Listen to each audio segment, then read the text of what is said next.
On the agenda tonight, we're going back to the early 70s. We're going to be taking a look at Charlie Rich, and he's going to be performing behind closed doors.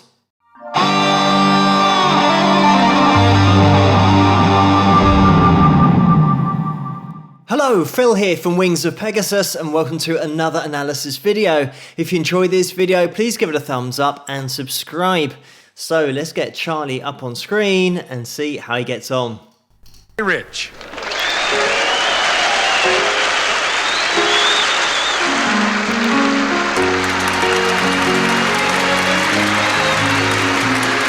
My baby makes me proud. Lord, don't she make me proud. She never makes a scene, hanging all over me in a crowd. 'Cause people like to talk, Lord, don't they love to talk. When they turn out the lights, I know she'll be leaving with me.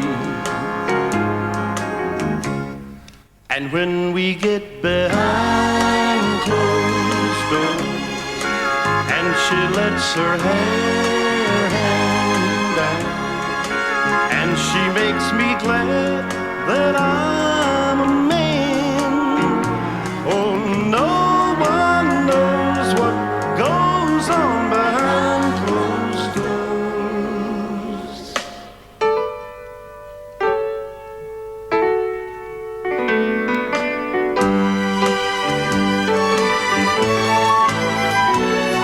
My baby makes me smile.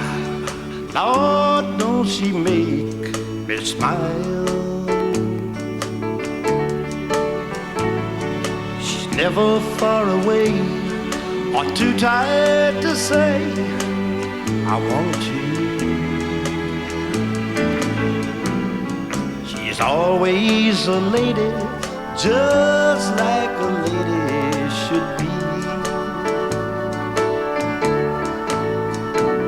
And when they turn out the lights, she's still a baby to me. And when we get behind closed doors and she lets her hair hang down, and she makes me glad that I'm a man.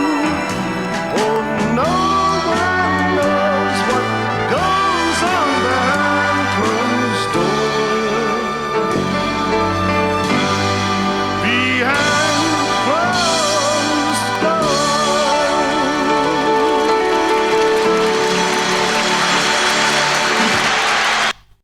And there we have it. As always, the link to this video is going to be in the description below. We have watched it the whole way through because it is a short one for tonight. And this song is so simplistic with its chord progression, but we have a key change in there as well, going into what would be the second verse. So it is an early key change that keeps everything fresh, but also it's the delivery by Charlie, the way that he has that storytelling quality to his vocal. But the interesting thing about this is when we're classing this as country and having that kind of vibe to it, especially with the rhythm and the pedal steel guitar that's in there as well, what can tend to happen is that the range vocally can stay in and around the same notes and it doesn't really vary, and that's what gives it a storytelling quality. Whereas with Charlie, we will get into the notes that he is singing because he does cover quite a range with his voice. Mentioning the country aspect, Charlie actually started out with jazz and he then made his way into country a little bit later on. It was the case that being a jazz pianist, he actually started on saxophone at school, but when he went to Sun Records and spoke to Sam Phillips handed him some records and they were of Jerry Lee Lewis. And he said to Charlie, "Come back when you're that bad."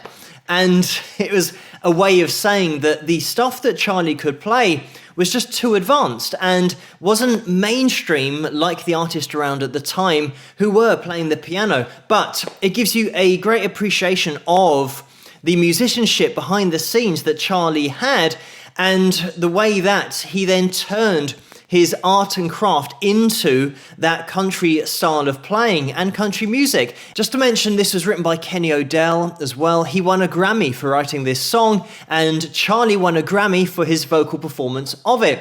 It sold over 2 million copies. It was a monster hit on the country charts, getting to number 1, but also number 15 on the pop charts. So it was a crossover hit. Also, this performance introduced by the legend Roy Clark, and if you want to check out Roy independently, he is on the channel here somewhere. The great thing about having an artist who can accompany themselves on an instrument, it means that they can fill in any of the spaces within the composition and the performance as we have here, with Charlie throwing in these fills, and especially when we get that key change into the second verse, he just plays a fill that is in D, and originally we were in D flat. So he's just moving everything up by that semitone. And another important thing to mention here is that it means all of those vocals are now going to be a semitone higher. And when I mention about the pitches that Charlie's hitting throughout this performance and throughout the song, we get all the way up to a G4, and that's the 3rd fret on your high E string if you've got your guitars out. It isn't a low note by any stretch of the imagination, and when we consider where he starts around F, E, E flat, and this is 3, the 3rd octave,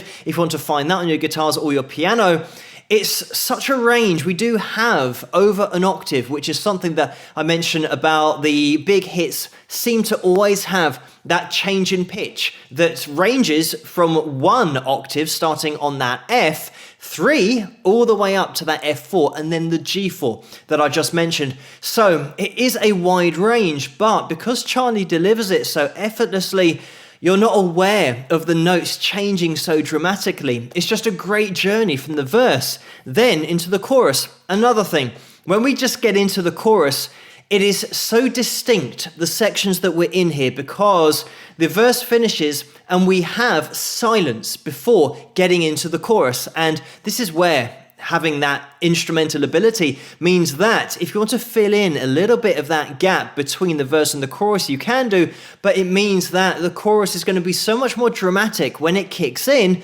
because it's following that break of a bar of nothing playing. And then when we do get into the chorus, we get this dramatic change in pitch as we ascend from Charlie's vocal ability to getting all the way up to that G flat 4 the first time round, and then that G4 at the end of the song. Looking at this performance from a dynamic perspective, Charlie starts everything off on piano, and in the intro we do get the strings that are in there to fill in that sound, but as soon as we get into the verse, everything drops out apart from Charlie, his piano, a really light sound on the drums, and the bass is in there as well, and a really quiet rhythm guitar. And we will go through the chords if you guys want to play along with this, but it is so low in the mix, it is hard to make out. And if we're looking at the dynamics as a whole, you'll then start to hear the pedal steel guitar come in and just fill in those gaps between vocals and taking over from that lead vocal from one section into the next. If you're imagining the dynamics throughout this song and all the instruments as a volume pedal, it's just ever so slightly going to be opened more and more and more as the performance continues, with more instruments coming in and leaning into the sound a bit more, so that by the time you get to the end chorus, everything's in now and we get that really full sound. So just to take you guys through the chords quickly, this progression that we've got isn't particularly complicated, but because we have that key change in the middle of the song, that's what keeps it fresh. So it means that we've got this C sharp, and that's a D flat, depending on how you're feeling. And we've got this F sharp into the G sharp, back to the C sharp. So those are your verse chords. When we get into the pre-chorus, we've got an extra chord in there, which will be a D sharp minor, and then back to your F sharp and G sharp. And if you are playing this on the guitar, there are a lot of bar chords, so it might be a little bit tricky to get it down. But when we get into our chorus, exactly the same chords again. F sharp, G sharp, and the C sharp.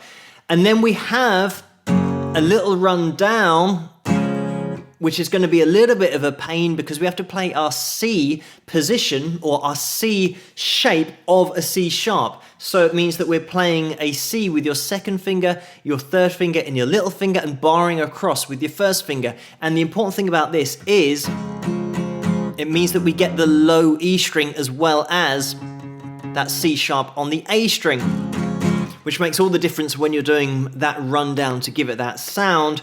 We then also jump up to a D sharp minor again for a little run up. And this is at the end of the chorus. We have this like that. And that happens twice. So if you want to play through those, we've got a D sharp minor, an F minor, and then just an F sharp, and then a G sharp. So as soon as we have this key change, things get a lot easier for guitar players because we can now play our simple shapes down at the bottom of the guitar because we'll have the D and the G and the A. So it means that we can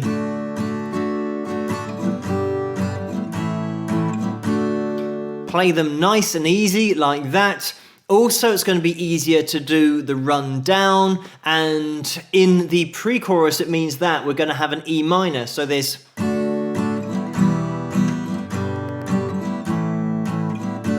before we then get into the chorus. So just to quickly go through the chorus chords, exactly the same thing. It's going to be a little bit easier because we're down at the bottom of the guitar, so the run down and the run up is going to be easier. So we've got this G, A, D, G, A, D, G, D sus2 over an F sharp, E minor, and this is where we now have our little run up, which is E minor, D sus2 over an F sharp, G, A. And you can simplify those chords a little bit if you do want to get more tempo to it, because it is pretty fast. I think I've probably sped up the tempo in demonstrating it, but having this, you can see I'm barring down my first finger just because it's a quicker way of getting to the chord and then getting back to my E minor. You could even simplify that E minor and make that change into just a fifth and an octave and not the full E minor chord. But having that